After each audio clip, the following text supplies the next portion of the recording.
I'm going to teach you what diastasis recti is. You are going to check yourself in 2 minutes flat at home and finish this video with laser focused clarity on your starting point so that you know the severity of your diastasis recti as well as your next steps moving forward. If you are a mother, this is relevant to you whether you are a couple of weeks postpartum or if you are many years postpartum with unaddressed diastasis recti. Most women are not checked at their postpartum checkups. You have 2 long sheaths of muscle originating down in the pubic bone and coming all the way up to the sternum and the lower portion of your ribs. These are called the rectus abdominis. It's what you see as a six-pack. These muscles spread apart during your pregnancy when baby is in the womb to provide space for your growing baby, completely normal. However, after delivering your baby, many women have stretched and thinned linea alba connective tissues in between the rectus abdominis that the abs just keep staying out to the side. This will appear as a widened waist and an either upper stomach bulge or a lower tummy pooch, no matter how much body fat you lose, and it become very frustrating.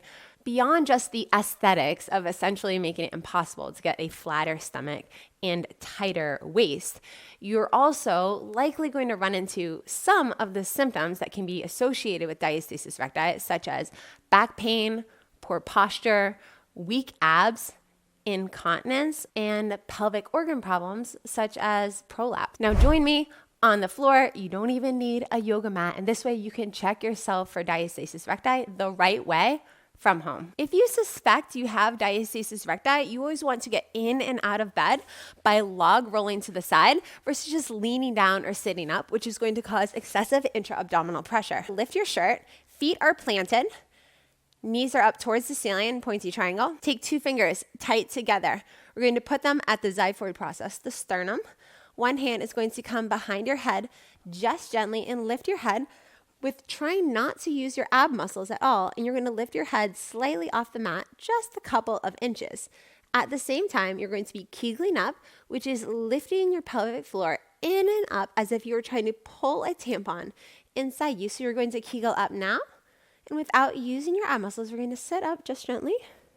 Pressing down firmly, you're going to see how many fingers you can fit in between your abs. So maybe a half finger here. Above the navel is the first measurement. At the navel is the second measurement. This is where my gap is the biggest personally. If you have an extra layer of body fat here, you need to press down firmly. I have checked women over 75 pounds above their ideal body weight, and you can still feel the rectus abdominis. And then at the bottom, I don't feel any gap. If you have a 2 finger width or greater gap, when I was postpartum, I started with a 3 finger width gap, and I have served many women with a 3, 4, almost a 5 finger width gap. Clinically, you have diastasis recti if you can fit 2 finger widths in between any part of your abs, above the navel, at the navel, or below the navel. You have diastasis recti. But it's not only a width issue, it's also a depth issue. This gets into the integrity. So how deep are we plunging? Is it 1 fingernail deep? Is it 1 knuckle? Is it 2 knuckles deep? Ideally, for non-diastasis recti, not symptomatic, it is just 1 knuckle deep. But if you're 2 knuckles deep, this is another way to show that you do have diastasis recti, that the linea alba connective tissues in between the rectus abdominis, they have been compromised. It has been thinned and it has been weakened. So you must do diastasis recti healing exercises to bring your ab gap back closer together. Put a hand just gently behind your head. We're going to kegel up, draw your pelvic floor in and up, and then lift gently without trying to use your abs. And we're going to see how deep these fingers plunge.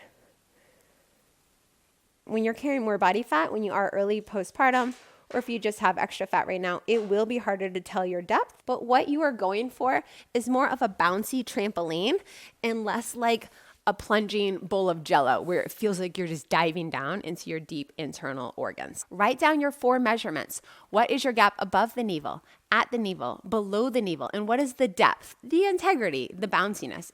This way you have accountability of your own progress. Imagine you're in the kitchen and your whole family is sitting down ready for dinner.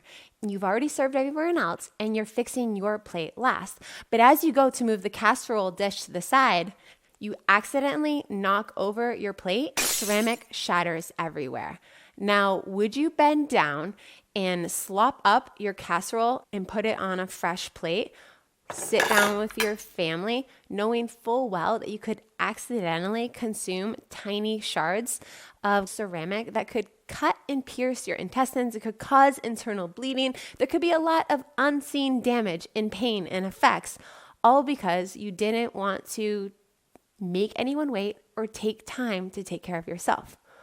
Or would your family completely understand that as a mother, you also need to make sure that your body is healthy and intact and performing the way it should? If you have unaddressed diastasis recti, no matter how far postpartum you are, watch this next video. I will show you the exact exercises to stop doing immediately so that you don't accidentally make your ab gap unnecessarily worse. I've helped over 15,000 other women, whether this was your first baby or your 10th baby, whether you had twins or quadruplets, C-section delivery or vaginal delivery, if you are struggling with incontinence or grade 1 pelvic organ prolapse like cystocele, rectocele, vaginal vault, bladder, uterine, the 12-week post-pregnancy plan has helped so many women who have come before you. So I am expectantly confident that if you are committed to the process, that you can close down your ab gap and restore the integrity of your core and pelvic floor as a mother, which will show visually in the appearance of your stomach if you give progressive exercises a chance that get harder every 2 weeks on a proven plan that works. I am so hopeful for you and really glad that you're here.